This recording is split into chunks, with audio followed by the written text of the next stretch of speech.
Welcome to another pitch video breakdown. My name is Nick Pollack. I am the founder of Pitch List, former pitching coach, former college pitcher, all that fun stuff. And yes, we are going to talk about, there's so many guys I could talk about from yesterday. Jesús Luzardo is a major story, though. He struck out 12 batters in 5 innings. And if you remember, Luzardo was a top prospect, lost his way, got traded to Miami last year. And we saw an inkling last year of a different change, a different approach, where he started throwing more curveballs instead of these sinkers and these changeups. And it's stuck in his first start, and he's throwing harder. Let's watch what happened. So, Jesús Luzardo, coming from the left side, throws a 96-mile-per-hour fastball away. Okay, fine, he misses it. But against lefty-lefty, what you normally would do is a breaking ball. Oh, and he got a nice call there. And I will say, generally, umpires are more lenient to call that pitch a strike because of how Luzardo's on the left side. Curves all the way across the plate, and forever it's a strike. And it's against the lefty where the ump is on the opposite side. If the batter is on the right side here, the umpire will be placed over here, and he'll actually see where this pitch truly lands. But because he's on this side, you might get that outside call just a little bit more against the lefty because of that. So at 1-1, you just got that strike, you throw it again, and he actually quick pitched him. Look at this. Look at Luzardo. So he normally would come all the way up with his leg kick, but you can see that he's going to just kind of slide step towards home. Surprises Marsh a little bit, executes a beautiful slider. That's really a curveball. I asked him about it actually 2 years ago, what he calls that pitch, and he didn't really have an answer. I was like, what do you call your breaking ball? And he laughed, and he was like, well, it's whatever, We're going to call it a curveball for the sake of what StatCast calls it and everything, but it has slider action. It looks like a slurve, all that fun stuff. This is right at the bottom of the zone at 85, so this is going to get a strike from Luzardo. Marsh can either swing and do exactly what he just did or just take it as a called strike. It doesn't really matter. He misses. And fun stat from yesterday, the Angels batters swung 13 times at Jesús Luzardo's curveball and made contact just once. That's a 92% whiff rate. The average is normally around like 30%. That's insane. Absolutely insane. 12 for 13 times he earned a whiff. Ugh. Insane. Okay. Another quick pitch stunned Marsh. And he went front door. Curveball stun him. This is honestly not the greatest pitch just because you might see someone that's not the 8-hitter sit in for another breaker after seeing multiple land for a strike and you get a whiff on it. And if he's sitting on this one at 1-2, this is an easy way to drop the barrel. But I think he just stunned him both with the quick pitch and not being a heater. That Marsh was like, yep, okay, I'm good. But there you go. Another effective curveball, 55% CSW. So called strikes plus whiffs on all curveballs thrown by Luzardo, 55% of the time resulted in a called strike or a whiff. League average on curveballs is about 30%. Really good. All right, so now it looks like at 89, that is a changeup. They try to go down and away to Velasquez, the number 9 hitter. Yeah, it wasn't really working for Luzardo yesterday. He's trying to just kind of steal a strike in the zone, normally free real estate. Wasn't quite there.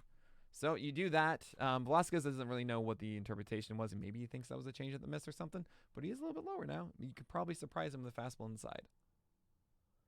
That's what he tries to do at 99. Sorry, it's really exciting. Luzardo's throwing 99. Like, yes.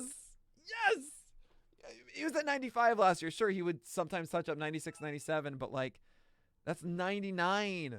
That's really exciting to see. We're moving on here, and he gets 97. And you can see now, because of where the umpire is located, as I was saying before, he sees these pitches that are going glove side because there's a righty there. See, he's positioned over here, so it's harder to get that call right now. 3-0, you got to think against the 9-hitter, you just throw a fastball in there. Yeah. 97. Okay. Oh, just a nice, easy 97. All right, so now 3-1, you can probably start doing the things that you feel good about.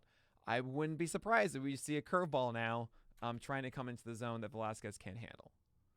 No, he just went with another heater at 98. And that kind of swing is a little bit late on it. Inside, you might be able to sneak one in, but it does kind of mean like, oh, he's trying to gear up for that fastball. Now he realizes he's a little bit behind on it. You can probably freeze him with a curveball. Oh, and he got one in there. That one didn't have the aggressive drop that we kind of have seen a couple times so far. Like the one to Brandon Marsh had a bit bigger hump to it. That was a little bit tighter at 96. But not only was it a good enough pitch to get a whiff on it, it was still a strike. Actually, it might have been the changeup. No, that was the curveball. I take it back. That was the curveball. It's hard to see with this camera angle. But look at the position of this one. Landing in the bottom of the zone, you kind of want it maybe backdoor a little bit more. Like down over here might be easier for Velasquez to react to. But throwing it for a strike in a 3-2 pitch like that, beautiful. Beautiful, especially after throwing 2 fastballs beforehand, so his timing is off. Velasquez actually hadn't even seen the curveball the entire at-bat. It was a changeup the first one, just fastballs after that. Good stuff from Luzardo, and that's a difference from what we've seen before of Jesús Luzardo. His command was kind of not really there. You know, it wasn't an element of Luzardo. Control was fine, but overall command, a lot of times he would just kind of throw in the zone and, you know, whatever. Seeing that from his curveball is very, very exciting. So here's Shohei Ohtani. All right? It's Shohei Ohtani. What is Luzardo going to throw? First pitch, free real estate. That's free real estate. 84 miles per hour, floating into the zone. Ohtani nods. Okay. What do you throw now? Think about this. Get in the head of Luzardo, Ohtani. You just landed a curveball for a strike. If I'm Luzardo, I'm trying to pepper a fastball away. Why? Because I believe that Ohtani took that, just wanted to look at it. Okay, great. And would be aggressive on the next one because he's going to think, I'm not going to allow him to do that a second time to me. I personally would throw a fastball away or maybe even up and in to just kind of recalibrate Ohtani to really make him think like, okay, I don't know what's coming in the pitch after. And he does. He steals 96 down and away, and that's a really good location. Remember, the 2 places you want to be putting your fastball is up and in or down and away. You don't want it to go up and away, and you don't want to go down in, and especially against a lefty like Ohtani, who can just like drop that and golf it out of here pretty easily. So 96, he stunned him. So now it's 2 straight that Ohtani got strikes in the zone and wasn't what he was looking for in each one. What do you throw? What do you throw? I'm gonna say it's gonna be a curveball. We're gonna see what happens here. Let's see, an 0-2 curveball. Come on, show me. Yes, he stunned him. Shohei Ohtani, one of the better hitters in the league, just took 3 pitches in the zone from Jesús Luzardo. That is sequencing. He got in Ohtani's head. And that is important. So you throw the fastball down and away, and then you stun him with a curveball. Ah! That's beautiful. That's just so beautiful. Oh, man. Yeah, Ohtani, can see you. Bye. All right. That's what Jesús Luzardo did so well yesterday, right? He's throwing inside the zone a ton. Incredibly competitive curveballs. Having better command and throwing it harder just means that he doesn't get punished as much on his fastballs. He's great. You should go pick him up if he's in your fantasy league. But that's going to do it for today's pitch video breakdown. My name is Nick Pollack. And your Bob's below. And your strikeouts high.